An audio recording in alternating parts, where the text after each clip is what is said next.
Welcome back. You're watching To The Point. There are just 8 days to go before Delhi votes on the 7th of February, and all the indications suggest that the BJP is panicking. Amit Shah has taken direct charge. 11 ministers and 120 MPs have been drafted in, and the party plans 250 rallies between now and the 7th. Is this normal campaigning or a sign of nervousness, if not panic? My guests are BJP spokesperson Sambit Patra, the associate editor of The Hindu Smita Gupta, and the political editor of the Hindustan Times, Vinod Sharma. Vinod Sharma, with less than 10 days to go for voting, Amit Shah has taken charge. Perhaps 11 or 12 ministers, including Arun Jaitley, despite his commitments to the budget, have been drafted in, and the Delhi leadership sidelined. Is the BJP panicking? It looks like, because in my perception, the Aam Aadmi Party is fighting a battle and the BJP is fighting a war, because after which there'd be no battle, as if, you know. And I think that one cause for worry for the BJP could be, and their spokesman will elaborate if there is a cause, that here is a man whom they could not conclusively defeat in the previous encounter. And the city of Delhi is different from other states in the sense that there is no anti-incumbency, even against Kejriwal, because Kejriwal was one guy who renunciated power. I mean, in my view, he renunciated power and yet was lammed. You know, it is a very unique case in history of Indian politics that of one person who on an issue gives up power and then is then lammed, and he's been able to bounce back, and the BJP is having problems facing him. Now, Smita Gupta, the BJP, as I said, plans 250 rallies in the next 8 days. 120 MPs from 13 states will fan out across the city, and an army of RSS workers is going to go knocking door to door, house to house. Is this, in your eyes, normal last-minute campaigning or a sign the BJP is nervous?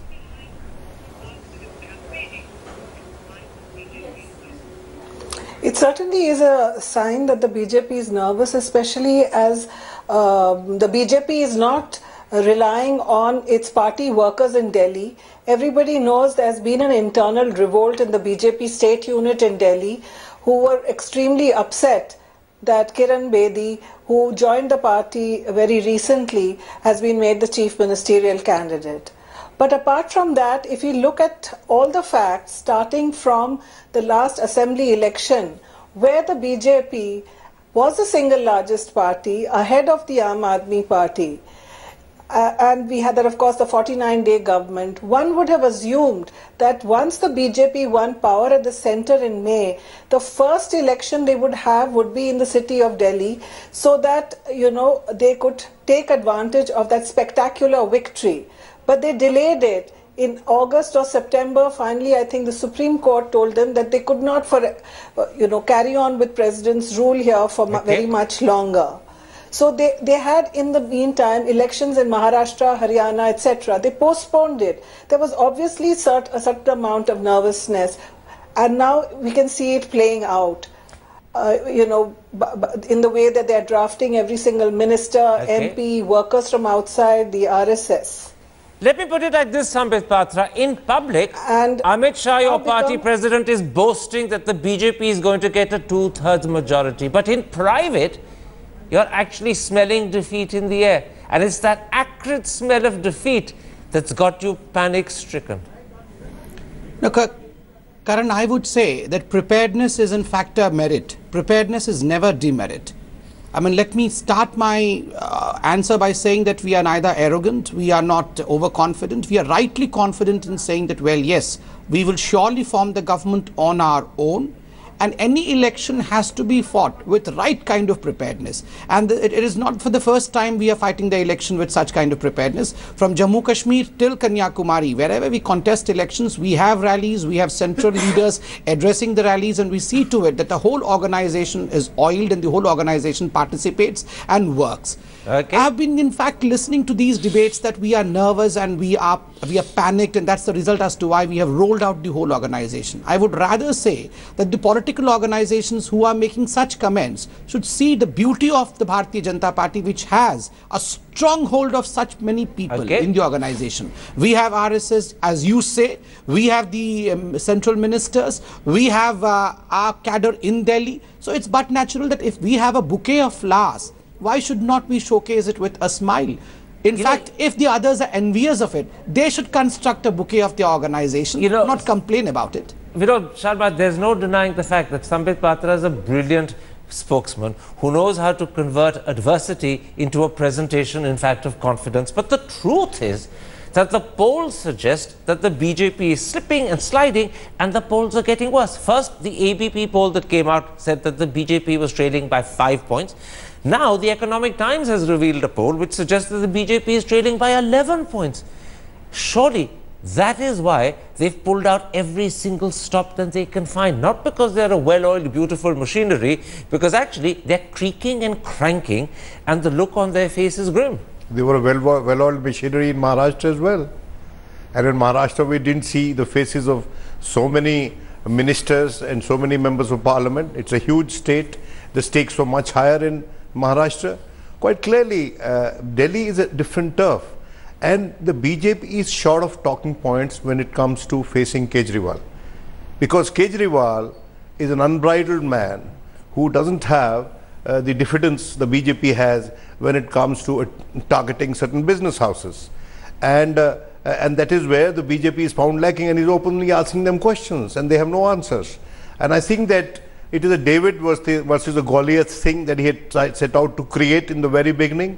And by setting up this huge machinery on the ground, they are only proving incorrect, that he's the little guy, ye nirbal se ladai balwan ki, ye kahani hai diye ki aur tufan ki. That is the kind of a thing which is happening now. Smita, on that particular point about BJP versus Kejriwal or David versus Goliath, as Vinod puts it, the BJP has resorted to a tactic of asking Kejriwal 5 questions every day. Is there a danger that instead of cornering and embarrassing Arvind Kejriwal, they could end up, in fact, increasing the focus on him and therefore benefiting him, because they are pushing him further and further into the limelight and he's getting free publicity for nothing of his own?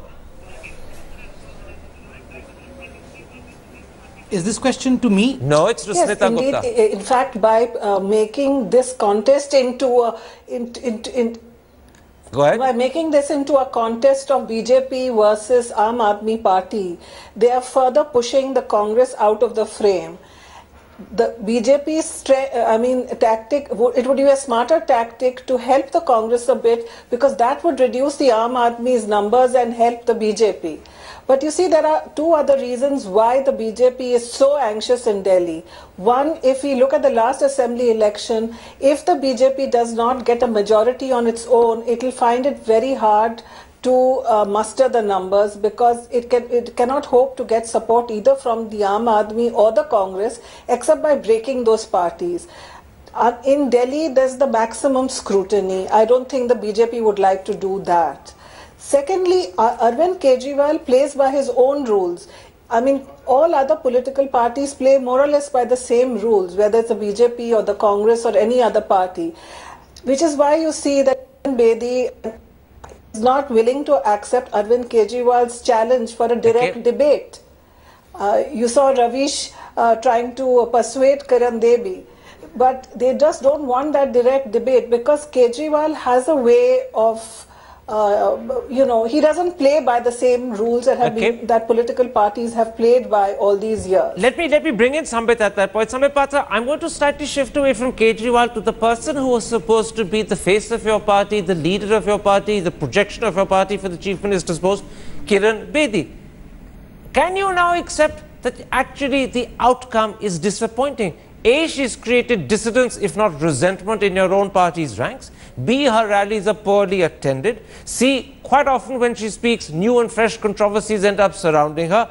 And now, probably as a result, she's actually for the last 2 days stopped speaking, and the explanation you're giving is that she needs what you call a voice rest. I mean, Mr. Modi was hoarse by the time the May 2014 elections ended. He needed no voice rest. How come Kiran Bedi does? Or have you actually silenced her?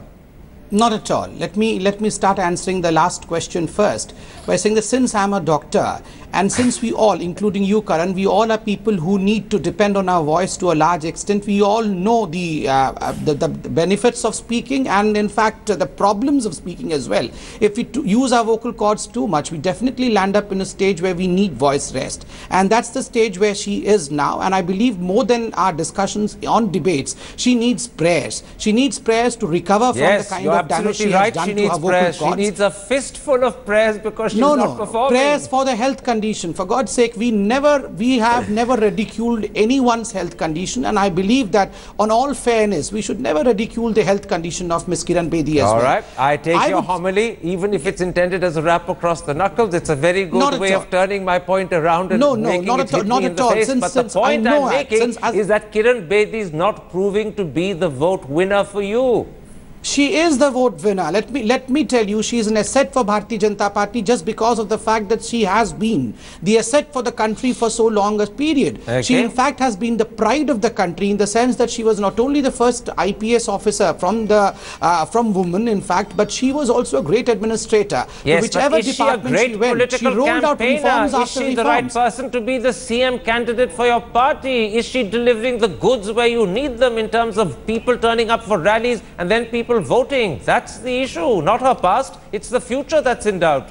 The past, in fact, only would be extrapolated as the future in the sense that her 40 years of administrative experience is more important. That sounds like backward astrology, if you ask me. Attend her rally, or whether she goes into a voice rest or not. But the kind of experience she has. Extrapolated as the future, I call that backward astrology. Let me put that question to you. Am I right in my question and assumption that Kiran Bedi is failing to work for the BJP? You know, I've known Kiran for 35 years. And we've been good friends once upon a time. Don't let that stop you from criticizing her. Quite often. I mean, I have a certain degree of regard for her. But I find it a trifle exaggerated to call her a great administrator. Because Kiran, by her very nature, is very impetuous, you know. And she's not a team player. It is a fact. She's a lone ranger. And at times, she can be rebellious. And I think that... So has she failed for the BJP? She doesn't have a way with words the way Kejriwal has it. You know, she doesn't have the way with words. If you look at Kejriwal, and I've been a good critic of Kejriwal as well, if you look at Kejriwal, he has really evolved. You see, Karan, he has contested 2 elections in the interregnum that she was away from the limelight. And he has been Chief Minister of Delhi for 49 days. You know, that's quite a bit in the past 3 years. You mean she can't compete with that? And secondly, as an RTI activist, his area of expertise was much wider. But we're not talking about RTI, we're talking about a political campaigner. No, you're saying she's failed. No, I think that she has proved to be ineffective. Okay. Smita Gupta, let me push that a little further. Instead of being an asset, is Kiran Bedi becoming a bit of a liability, particularly if you look at the impact it's had in terms of dissidence and resentment within the party, as well as the fact that she's not pulling in crowds and she's often involving herself in unintended controversy, particularly when she boldly said to the Economic Times that Delhi doesn't need full statehood and controverted a well-established fundamental policy of the BJP of the last 20 years.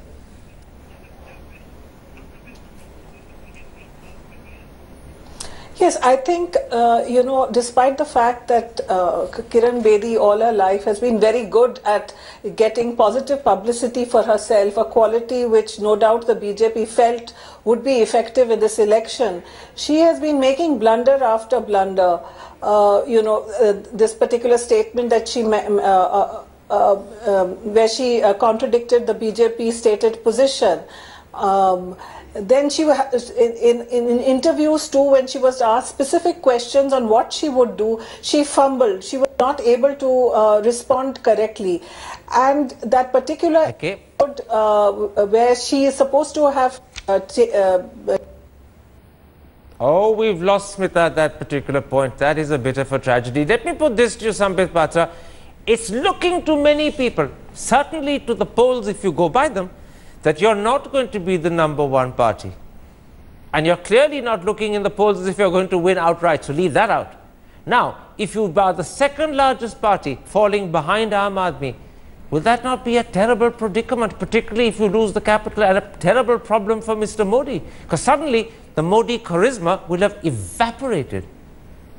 Karan, to this my answer would be, the similar set of people probably also felt that Modi would never become the Prime Minister. The same set of poll pundits, as we call them, felt that Bharatiya Janata Party will never get the kind of mandate that we really got. Though, as I say, I would not be arrogant and I do not want to sound overconfident as well. I want to be rightly confident. I would say, let's wait and watch. Okay. We are confident that we will form the government on our own. We have created history after history. In Jammu and Kashmir, we may not be the single largest party, but we are nothing less than the single largest party, a place where we could have never imagined. So in New Delhi, we were the single largest party in 2013, and I'm sure we will not only be the single largest party, but we would be the largest party to form the government. All right, you have every right to hope for the best, at least till the 10th, and then you'll have to acknowledge the result. Who knows, you may well be right, the result could be on your side, but at the moment, it does look to many as if you're going to end up facing a disappointing outcome. My thanks to all three of my guests for joining me. And there we end tonight's episode. Have a terrific weekend. See you on Monday. From me, goodbye, good night.